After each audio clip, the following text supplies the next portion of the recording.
Hello, everybody. Welcome back to another GC Youth Aftershow. Here with me, Mwenya and your host. It's been a fun day here at GC Session. Have you been watching along? Let us know in your comments where you're watching from now and if you've been keeping up. What was interesting to you about the day? What has been going on? So, as we saw yesterday, I had a special young adult guest with me, and today I have another one with me as well. Special guest, you can come on along. Hello. Hello, how are you? Good. How are you? I am good. With me here is Sam. Sam. Sam, what do you do? I am a technical staff here working for ITS. I'm back at the general session. At the general conference.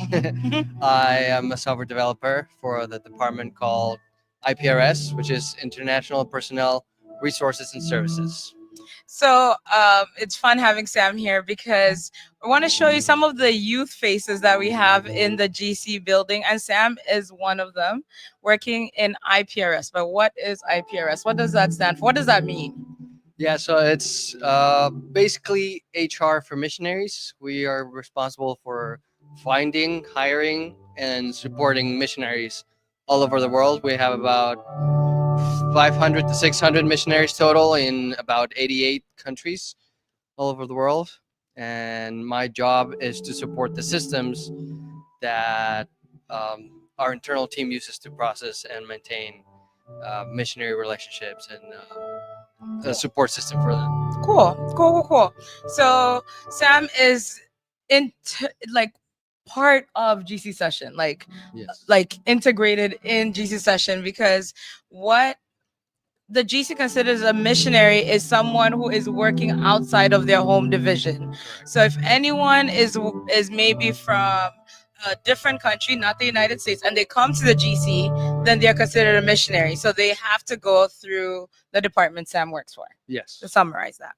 So before we go on into more about Sam and his life at session, let's talk about some of the things that happened today. Today, the nominating committee came back with a lot of nominations to the floor. First, starting with the secretary, and it was nominated for Richard McEdwards, who currently served as the Middle East and Northern Africa Union Mission, which is an attached field of the GC. And for a treasurer was the nomination of the incumbent, Paul Douglas. So those were voted on and passed. Then, right after that, there was the vote for vice president, and the nominations were for the incumbents Thomas Lemon, Audrey Anderson, Pierre Omlier, and Arthur Stelly. Stilly. And those were all incumbents. And then the new people that came that were nominated are Saul Samuel, who currently serves as the General Conference Associate Secretary. We have Leonard Johnson, who was serving as the Inter-American Division President, and Robert Osei Bonsu, who was also serving as the West Central African Division President. That was a lot. Yes. So the nominating committee came back with those names, presented it to the floor, and the floor passed them overwhelmingly. So those are your new incumbents. We have the three officers voted, and as well as the general vice presidents.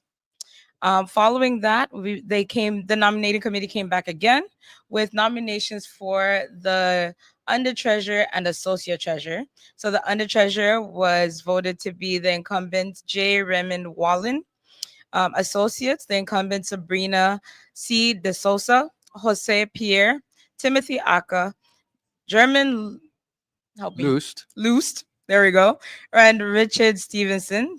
And then the newly nominated was Gideon Matero, who previously served as Hope Channel International Vice President.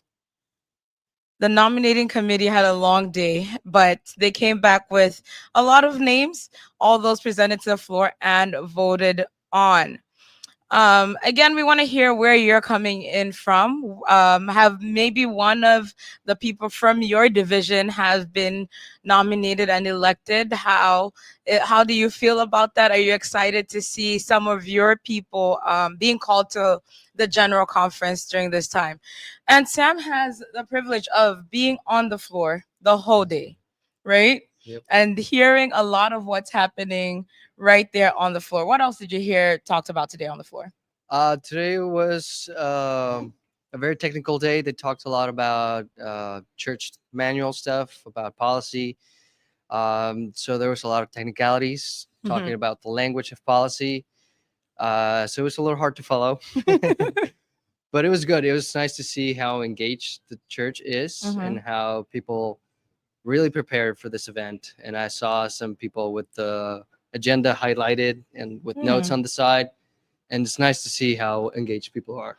I love that. And also, I think there was, sorry, it's been a long day. There was something that they spent 30 minutes talking about one specific word. What word was that? Do you remember? So in one of the motions, they suggested of using the word may Mm. instead of shall, and Mm. they spent like 20 30 minutes talking about that with over 12 speakers uh, commenting and raising points about that, and I found that a little funny. I think it's great to see how involved you're saying that the delegates are, Yeah. and making sure that what is being written in policy would be conveyed correctly to their body when they return back. That's right. Because what happens here has to be implemented on the local level, and some delegates have an interesting perspective that maybe some people may not have because they're locally working in their churches in that context.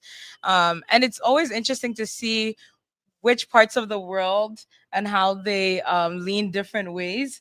I always find that really interesting. I think another motion or thing that came up later was the one on tithe. That was very interesting to me, on tithe and who serves on the church, if they're are they faithful in paying tithe or not. And the conversation centered around if how do we police tithe, and should we be policing tithe. I think that was brought back down. They, as a body, they repelled that, and but I'm not. Did the motion pass? um I'm not entirely It sure. it was a technical day, guys. But if you have any questions about what happened, what motions passed, what the wording looks like, make sure you check out Adventist News Network. They have all the information, and also make sure you're watching for yourself, that you're keeping up with what's happening. Here at GC Session, you can also find that on Adventist News Network on YouTube. Sam, so let's talk a little bit about what your day looks like here at the GC session. What are you doing on the floor all day? Okay, so as part of the information technology services staff, I ensure that the program runs smoothly on the technical side, that delegates are able to vote, that the kiosk they use to raise points of order or to speak work.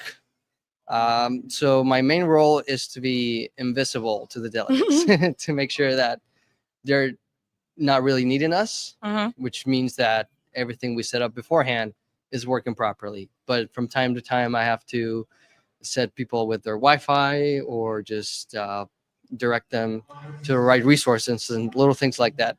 So I'm just walking the floor, making sure that if someone raises their hand for help, I am there to assist promptly. Making sure people are able to vote, Right. and Yeah. exercise their privilege to vote while Right. they're here at session. Sam was also part of the team that set up a lot of all the intricate chords and things for session on the floor. Yep. We were just joking about that without Sam, this show wouldn't even be happening. So somehow Sam is a little bit a part of almost everything that's happening here at session. And another thing you're really involved in is post session. Yes. What does that look like for you? Well, a little bit like pre-session, I help with tearing down everything we've set up so far. a bunch of cabling like the one I'm holding. This is an Ethernet cable, so we spent a lot of time before session just setting internet all over the building, in the exhibit hall, in the food hall, and so my job was just to crawl under things and just pull cables and tape them to things so that people all over the buildings can have internet. Yes. And once you're back at the GC building, what does that look like for you with all the new inflowing and outflowing of Yeah. people? So, like I mentioned, IPRS deals with the hiring of missionaries. Some of the people getting elected right now are not from the US. They're missionaries, technically. So, I'm just going to be part of the team that processes that. I am not directly involved in that process, but I support the people that do so. So since there's a lot of movement around, not only in the elected positions, but also at the division level, um, we're going to have a big influx of new missionaries that I will help process. Thank you so much, Sam. And I think as my final question for you is something I get asked often or sometimes. Is maybe growing up, were you like, I am going to work at the general conference when I grow up? How did you come about working for the church? What did that look like for you?